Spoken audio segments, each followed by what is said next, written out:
Welcome to This Explainer. Today, we're unlocking an ancient mystery that feels, well, honestly, like it was perfectly designed for our modern, exhausted lives. We're talking about the profound philosophy of achieving more by doing significantly less. You know, we live in a world that constantly tells us to hustle, right? To move, to travel, to grind. But what if the ultimate truth, the real ultimate accomplishment, actually comes from staying exactly where you are? Let's decode the paradox of Wu Wei and find out exactly why the scholar stays home. Okay, let's dive right into this with a really powerful thought from the ancient philosopher Lao Tzu. He said, "Without leaving home, one can know the world. Without peering through the window, one can see the way of heaven. The farther one travels, the less one understands." I mean, it's completely counterintuitive, isn't it? It directly challenges literally everything we've been taught about going out into the world to find ourselves. But here's a pretty cheeky modern reality for you. Thanks to the internet, you and I are essentially living as these legendary homebound scholars right now.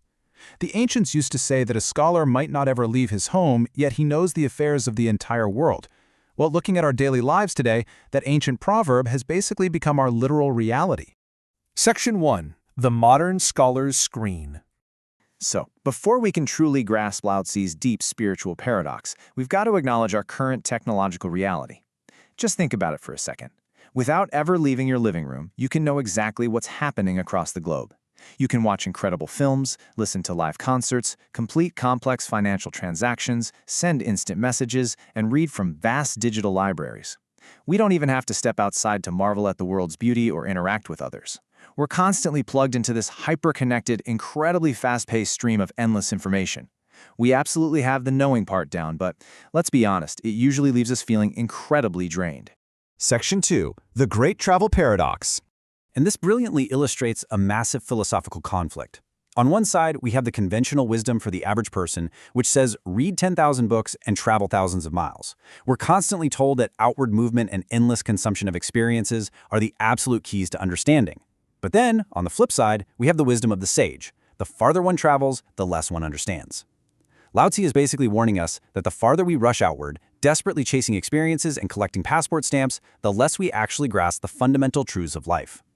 So who exactly is this sage? It's really crucial we define this. The sage is an awakened spiritual being. They transcend the monotonous, repetitive phenomena of the external world. They don't need to physically travel anywhere because they understand universal truths through deep, inner stillness. For the average person, letting your thoughts constantly rush outward means you just end up trapped. You exhaust your body and your mind, and honestly, you gain nothing but superficial experiences. The sage, they operate on a completely different level. To understand exactly how the sage operates, we have to look at their three core practices. Number 1, the sage knows without acting. Number 2, the sage sees without looking. And number 3, the sage accomplishes without doing.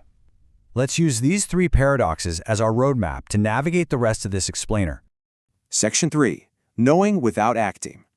Now, I know it sounds impossible, but let's look at the actual mechanics of deep understanding. Autumn arrives from the fall of a single leaf.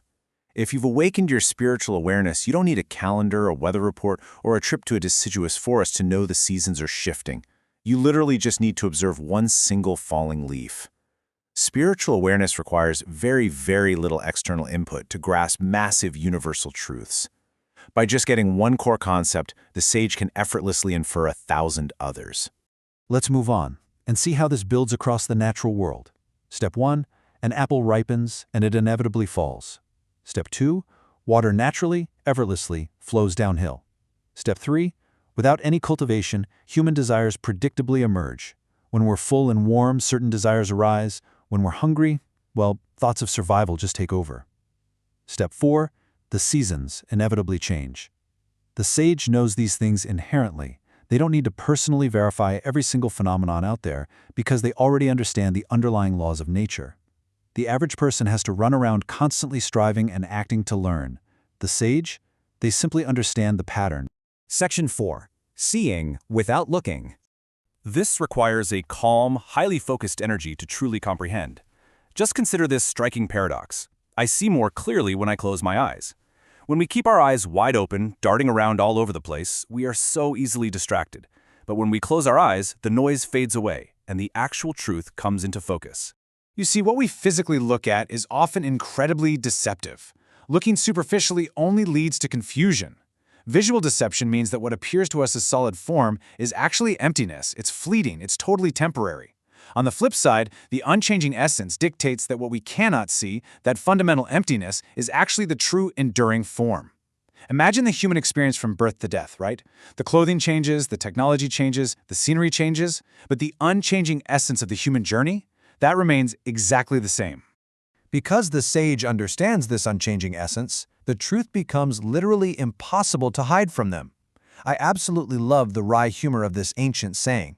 To someone who truly understands the Tao, the truth is as obvious as lice on a bald head. I mean, you don't need to go searching for it with a magnifying glass. When you stop being blinded by your own cleverness and that desperate need to constantly look, the reality of the universe is blatantly clear. There's just no escape from it. Section 5. Accomplishing without doing. This is undoubtedly the most perplexing pillar of the sage's philosophy, and I know exactly what you're thinking right now. How on earth can one accomplish anything without taking action? It leaves you completely scratching your head. It defies absolutely everything our modern productivity culture preaches to us. Now, what's really interesting about this is how it completely forces us to confront our conditioning. I mean, can you expect a harvest in the autumn without sowing seeds in the spring? Can you get a university degree without actually attending classes? Can you accumulate wealth without working or trading? From our everyday practical perspective, of course not. No way. The idea of accomplishing without doing sounds like total absurdity, or honestly, just plain laziness. But here is the secret. The sage is operating on the principle of unseen, natural alignment, not forced effort. Consider this beautifully poetic comparison. When you intentionally, forcefully try to plant flowers, when you scheme and stress and strive, they might not even bloom. The effort simply doesn't guarantee the outcome. But when you're in harmony with nature, you might accidentally plant a willow branch in the ground, and without any striving on your part whatsoever, it grows into a massive tree that provides comforting shade. A virtuous person who doesn't actively seek or aggressively chase blessings will just naturally receive them. Instead of pursuing goals with restless, anxious effort, the sage finds tranquility. Section 6. The power of stillness. This brings all these threads together into the ultimate choice that we all have to make. Are we going to keep running outward? If we do, we'll just remain trapped in external, repetitive phenomena, constantly exhausting our bodies and minds, practically chasing our own tails. Or do we choose deep stillness? Think of Bodhidharma, the legendary monk who sat facing a wall in meditation for 9 straight years. Through that intense stillness, he didn't become a frog trapped at the bottom of a well. Instead, his mind was able to soar freely through time and space. He entered a realm that's completely inaccessible to those absorbed in the constant hustle and bustle of the outside world. So the crucial point is captured beautifully by the Buddha. He pointed out that everything we're desperately running after, the money, the experiences, the status, all conditioned phenomena are like dreams, illusions, bubbles, and shadows. They're as fleeting as morning dew or a flash of lightning. Recognizing this is exactly what unites all the sages and wise ones throughout history. Their core practice is non-action. They don't chase the bubbles, they anchor themselves in the stillness. As we wrap up this explainer, I really want to leave you with a final thought. Knowing what you know now about the paradoxical power of the sage, will you continue exhausting yourself by constantly running outward, or is it finally time to stop, take a deep breath, and discover the profound power of staying entirely still?